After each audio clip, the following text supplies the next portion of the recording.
Backup officer Galen Dean McGinnis arrives to see the guy strolling into a park. Alerted to the situation, he goes to ask the man about his strange behavior. And the answer is deadly. Get a gun on him. I need help.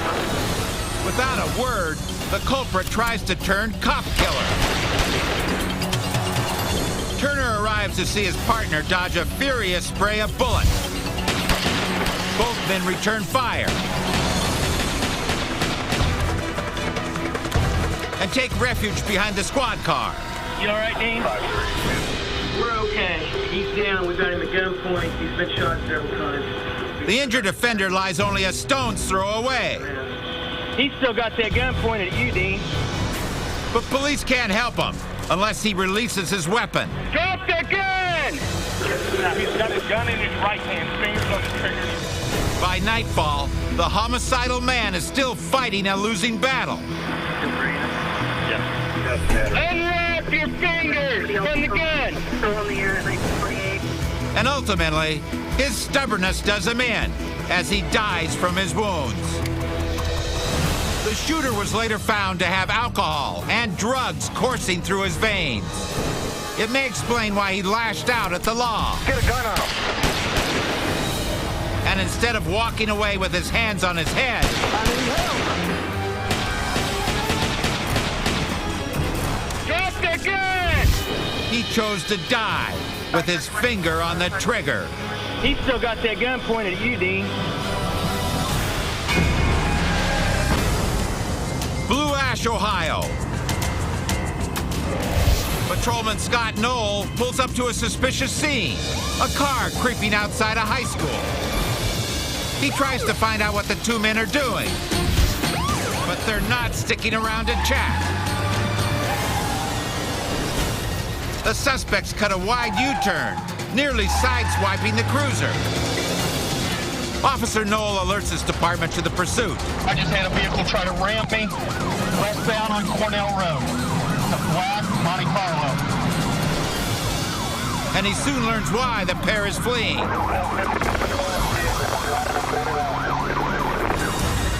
The driver floors his Hot Wheels down a straightaway.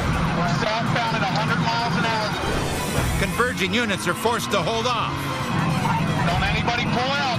He's trying to almost ram me. Trying to stop them at these speeds could be lethal. But when the renegades start to double back, Officer Knoll finally gets his shot.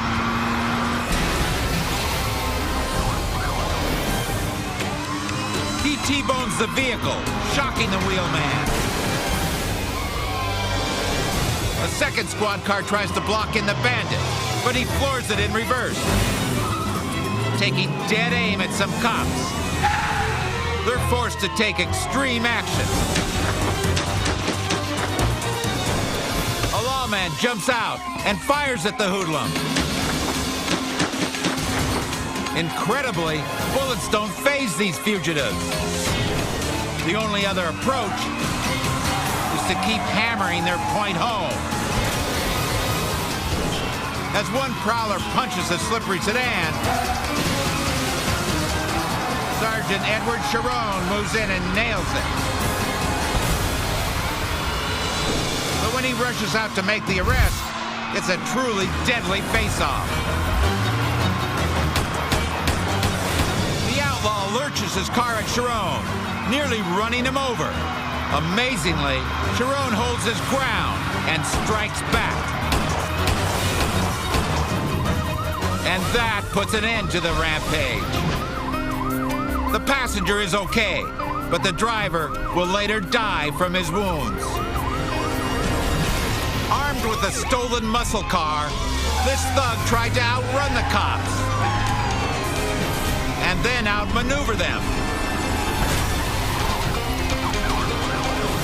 But police quickly had him outnumbered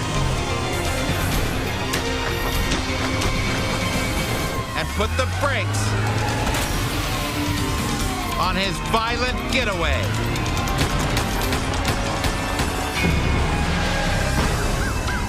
Nevada, Iowa. Police receive a report of a man running through a neighborhood with a knife. Officer Adam Fischels races to intercept the suspect. 606, to be the known subject, camouflage shirt, khaki camo. But this guy is not exactly trying to get away. He's got a knife, he just jumped on my car. Fischels has to hit the gas as the crazed attacker tries to slash his way through the door. 606, you see him chasing me?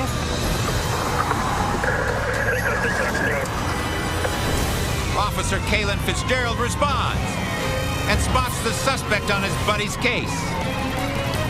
But when he pulls in, the man tries the same stunt with him. It doesn't go nearly as well this time. He attempts once more to hurdle a cruiser, but gets kneecapped by the moving target. Quick. 606 down with the car. It looks like he's breathing. He's face down. I can't get much more. The suspect will recover, but it's later revealed that he has a mental illness,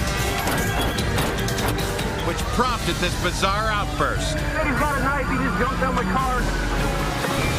Cops will later drop the charges in favor of psychiatric care. After all, labeling this guy a master criminal would be quite a leap.